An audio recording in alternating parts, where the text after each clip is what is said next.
चलिए भैया जी स्टार्ट करते हैं क्वेश्चन नंबर 38 सेक्शन सी का। जेकब की प्रेजेंट एज हमने लेट की है एक्स और उसके बच्चे की प्रेजेंट एज हमने लेट की है वाई। मुझे बोला है 5 साल बाद। मैं क्या करूंगा, 5 ईयर लेटर जेकब की एज कितनी हो जाएगी, सही समझे, एक्स प्लस 5 और उसके बच्चे की हो जाएगी वाई प्लस 5। अब क्वेश्चन के अकॉर्डिंग क्या मुझे दिया हुआ है कि जेकब की एज है वो 3 गुना हो जाएगी उसके बच्चे की एज के कंपेयर में। तो अब हम सॉल्व करेंगे। X plus 5 equals to 3y plus 15, x minus 3y equals to 15 minus 5, x minus 3y equals to 10। Equation 1 बना। सेम तरीके से 5 ईयर एगो, 5 साल पहले की अगर मैं बात करूं तो जेकब की एज क्या हो जाएगी, सही समझे आप, एक्स माइनस 5 और उसके बच्चे की as y minus 5।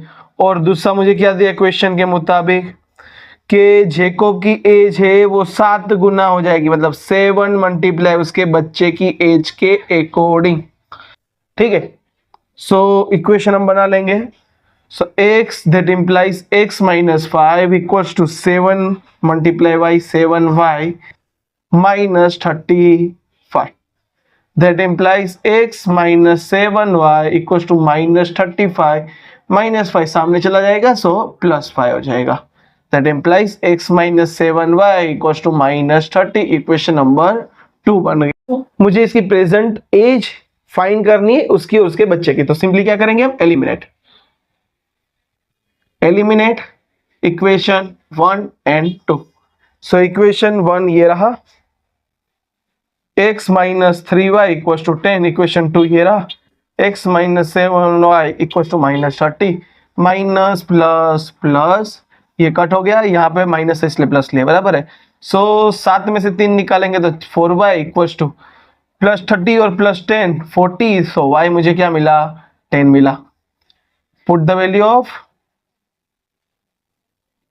y in equation 1। Equation 1 किधर रहा, ये रहा। x minus 3y equal to 10। x minus 3, 10 की जगह पे 10 रख देंगे y की जगह पे, और ये हो गया x minus 30 equal to 10, x equal to 10 plus 30, x equal to 40। Done. हम क्या लिख लेंगे यहाँ पर, JACOB Jacob's age equals to x equals to 40 year, son's age equals to y कितना है, 10 year। ये वाला इक्वेशन दिया हुआ है। इसको हम इक्वेशन के फॉर्मेट में लिखेंगे, 3x minus 5y equals to 4। Equation हो गया 1। ये हो जाएगा 9x पूरी टर्म इस तरफ, 2y इक्वल्स टू 7। इक्वेशन हो गया 2। एलिमिनेशन से सॉल्व कर लेंगे। फर्स्ट डिजिट है यहाँ पर 3 है, तो 3 को मैं 9 में कन्वर्ट कर सकता हूँ, किससे, मल्टीप्लाई 3 से। Multiply 3 in equation 1। 3 3s are 9x minus 3 5s are 15y equals to 3 4s are 12। ये इक्वेशन 3 बन गया। अब लिख लेंगे eliminating equation 3, 2 and 3।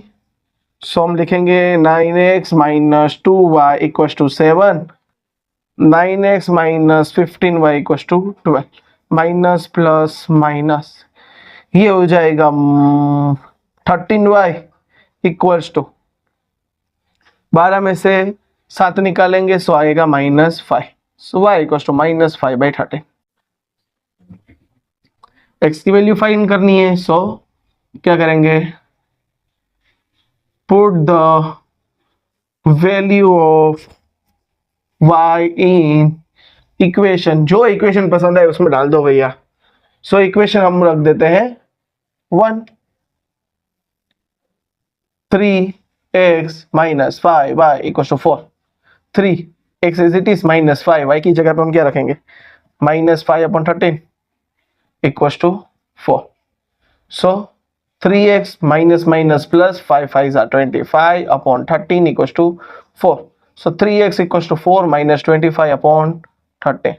3x equals to 13 4s are 52 minus 25 upon 13. So 52 में से हम 25 माइनस कर देंगे, सो ये हो जाएगा 12, तो हो जाएगा 7 27. So 3x equals to 27 upon 13. So x equals to 27 के नीचे 3 multiply 13, 3 9 27. That implies x equals to 9 upon 13. अगर पसंद आए तो लाइक कर दो और अपने दोस्तों को भी शेयर कर दो. ठीक है, चलिए नेक्स्ट वाला देखेंगे. ये वाले क्वेश्चन के अंदर क्या दिया हुआ है, S51 फाइंड करना है, A2 और A3 मुझे दे दिया है. सो D इक्वल्स टू क्या होता है, A3 minus A2. So D equals to 18 minus 14 equals to 4 आ गया. सिंपल है. अब a की वैल्यू मुझे फाइंड करनी. A2 equals to a plus D.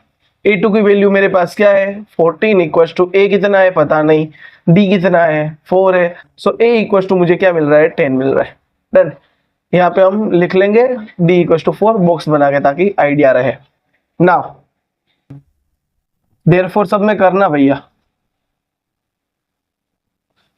चलिए, सो मुझे S51 फाइंड करना है. फॉर्मूला लगा लो, s n equals to n by 2, 2a plus n minus 1d. S51 equals to 51 upon 2 divide by 2. a की जगह पर 10 प्लस 51 माइनस 1 और d की जगह पर क्या आएगा 4. सो 2 कॉमन निकाल लेते हैं. 51 अपॉन 2 मल्टीप्लाई 2 इधर आ जाएगा. सो 10 प्लस 50 और यहाँ पे हो जाएगा 2. 2 से 2 कट 51 और ये हो जाएगा 10 प्लस 52 is 100. सो ये हो जाएगा 51 और ये 110. इन दोनों का मल्टीप्लाई करना है. हालांकि आप कर सकते हो, छोड़ दे इधर पर, लेकिन कर दे 5610. फिर भी एक बार टैली कर लेना. तो भैया इसके अंदर हमें पूछा है कि ये आइसोसेलेस ट्रायंगल फॉर्म कर रहा है या नहीं. सिंपली है, आइसोसेलेस ट्रायंगल की दो साइड क्या होगी सेम होगी. साइड फाइंड करना है, मतलब कि A B equal to under root -5 minus 0 square plus 3 minus 6 square -5 का स्क्वायर प्लस -3 का स्क्वायर अंडर रूट में जाएगा 25 प्लस 9, आंसर आएगा 34. ये मुझे ए बी मिल गया. बी सी फाइंड कर लेंगे. B C equal to under root 3 plus 5 square plus 1 minus 3 का square under root 8 square plus -2 square 64 plus 4 68.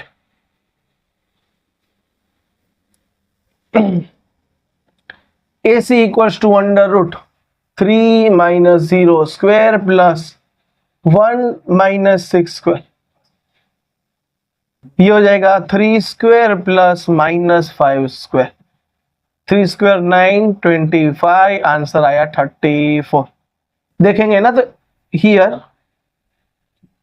AB equals to AC is not equals to BC, therefore it form isosceles triangle. Then मस्त सवाल दे दिए. मुझे coordinate P find करना है, लेकिन मेरे पास अभी भी रेशियो नहीं है. सो हम पहले तो लिख लेंगे M1 M2 पता ही नहीं है मेरे को, तो क्या ही कर सकते हैं. X1 मेरे पास है 1 एंड Y1 मेरे पास है -5. X2 की बात करें तो वहां पे -4 एंड Y2 की अगर मैं बात करूं तो 5. चलो देख लेते हैं. P of X, Y equals to P M1 X2 plus M2 X1 upon M1 plus M2. M1 Y2 plus M2 Y1 upon M1 plus M2. Value रख दो. X, 0 equals to P M1 M2 पता ही नहीं है, से M1 -4 plus M2 1 M1 plus M2. यहां पर m1 5 plus m2 minus 5 upon m1 plus m2, लेकिन एक लॉजिक लगाएंगे, कंपेयरिंग कर लेंगे। सो comparing y with y coordinator, so 0 equals to 5m1 minus 5m2 upon m1 plus m2, ये सामने 0 चला जाएगा, so 0 equals to 5m1 minus 5m2, so 5m1 equals to 5m2, so m1 upon m2 equals to 1 upon 1, that implies m1 zam m2 equals to 1 zam 1। ये मुझे ratio मिल गए। अब मुझे find क्या करना है, यस कोऑर्डिनेट्स। सो हम लिखेंगे, यहां पे मैं इक्वेशन 1 दे दूं, comparing equation 1 x with x coordinate.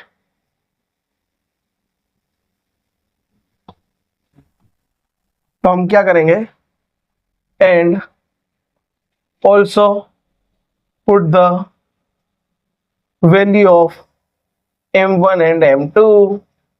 सो यहाँ पे 0 इक्वल्स टू x की वैल्यू फाइंड करनी है ना, so x equals to -4 m1 plus m2 upon m1 plus m2, value रख दो। So x equals to -4 1 plus 1 upon 1 plus 1, x equals to -4 plus 1 upon 2, x equals to -3 upon 2, x की value मिल गई। Therefore p of x, 0 equals to p -3/2, 0, ये मुझे coordinates मिल गए हैं। Personally पूछा जाए तो ये सम 3 मार्क्स के लिए पूछना थोड़ा सा अलग कुछ लग रहा है, लेकिन कोई नहीं, हमने ये थियरी बेस्ड था इसलिए पहले लिख के रखा हुआ है। आपको समझा देते क्या है, सर्कल ड्रॉ किया है और हमें बोला है कि जो डायमीटर पर जो हम टेंजेंट ड्रॉ कर रहे हैं वो एक दूसरे को पैरेलल कर रहे हैं, ऐसा साबित करो। तो हमने क्या किया, सर्कल और डायमीटर बना लिया और बीच में क्या पॉइंट दे दिया, सेंटर, और ए और बी उसके डायमीटर के नाम ले लिए। प्लस टेंजेंट की बात की है तो टेंजेंट हमने ड्रॉ कर दिया, उसके कुछ नाम दे दिए पी एन क्यू। तो यहाँ पे हमने वही चीज को डिस्क्राइब किया है कि ए बी है वो डायमीटर है सर्कल का और सेंटर विथ ओ है, पी क्यू और पी आर है वो उसके टेंजेंट है, एक पॉइंट बी पर है और दूसरा पॉइंट ए पर है, रिस्पेक्टिवली लिखना जरूरी है। तो बी वाला मुझे बता रहा है पी क्यू के लिए और ए वाला मुझे बता रहा है पी आर आर टी के लिए। डन।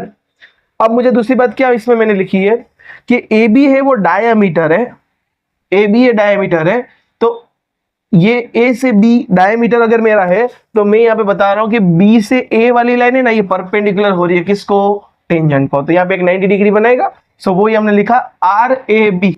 सेम तरीके से हमने लिखा कि ए बी है वो परपेंडिकुलर किसको कर रही है, पी क्यू को, कौन से नाम पे, क्यू बी ए।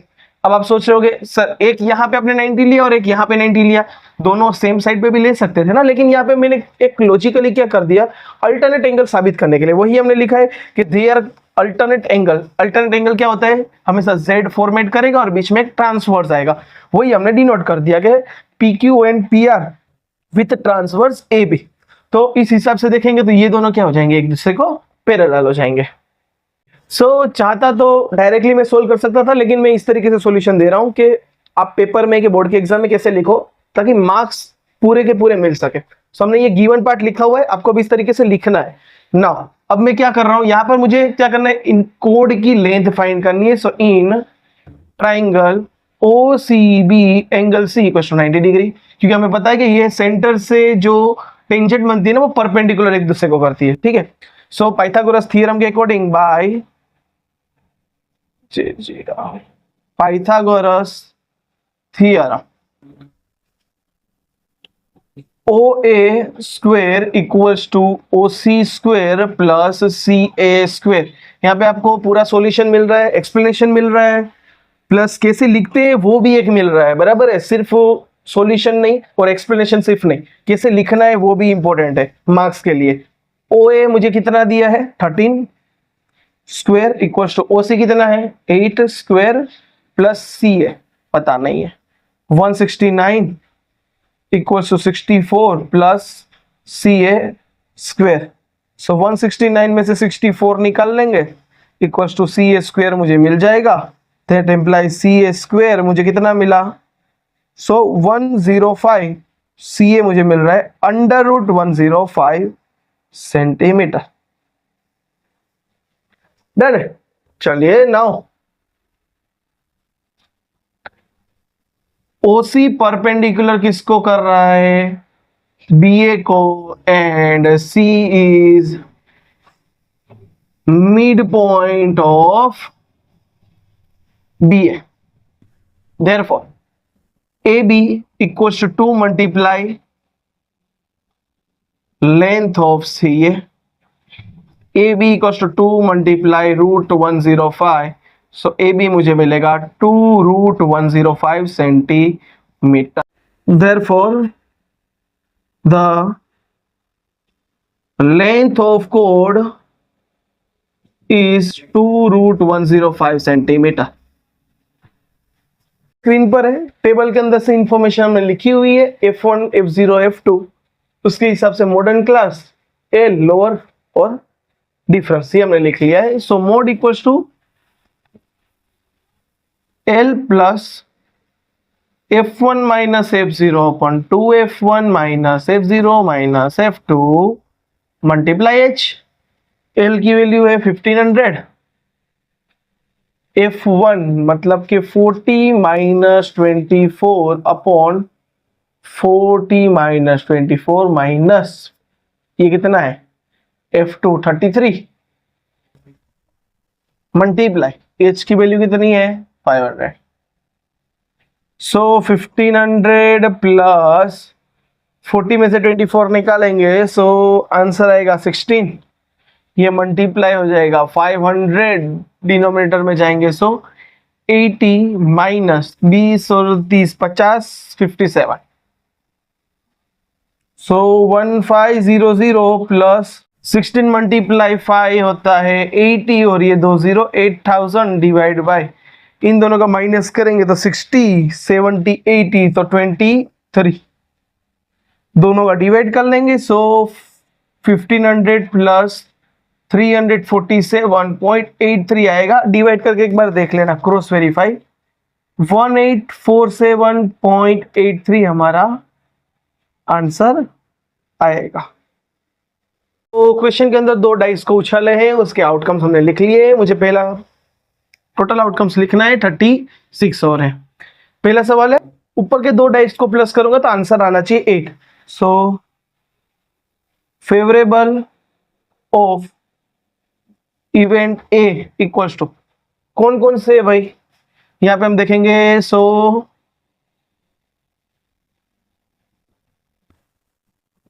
ये आएगा 1 2 3 4 5 है ना, 6 + 2 8, 5 + 3 8, 4 + 4 8, 3 + 5 8, 2 + 6 8, तो आएगा 5। लिखना हो तो लिख लेंगे इधर कोई ब्रैकेट में 2 + 6 3,5 फिर 4,4 5,3 and 6,2। So P of A equals to favorable of event A upon total outcome 5/36। खत्म हो गया। मुझे बोला है कि 2 डेज का प्लस करो और आंसर आएगा 13। देखो मैक्सिमम इन दोनों, सबसे बड़ा नंबर ये है, इसके बाद एक भी नहीं आ रहा, तो 6 + 6 क्या रहा है 12, तो ऐसा एक भी नहीं है। सो favourable of event B equals to 0. So P of B equals to favorable of event B upon total outcome 0/36 gives you 0. Therefore करना जरूरी है। Favourable of event C equals to क्या बोला है, 2 डेज का प्लस करेंगे और क्या नहीं चाहिए, लेस देन और इक्वल टू 12। मैक्सिमम आ रहा है 12 और ये सब 12 से कम ही है, मतलब सारे के सारे आउटकम्स आएंगे। सो 36 ले लेंगे। Therefore P of C equals to favourable of event C upon total outcome equals to 36 upon 36, therefore P of C equals to 1। Channel पे नहीं तो सब्सक्राइब कर लीजिए, दोस्तों को शेयर कर दीजिए, लाइक कर दीजिए। कोई क्वेश्चन हो तो कमेंट कीजिए। मिलते हैं नई वीडियो में, तब तक लिए गुड बाय।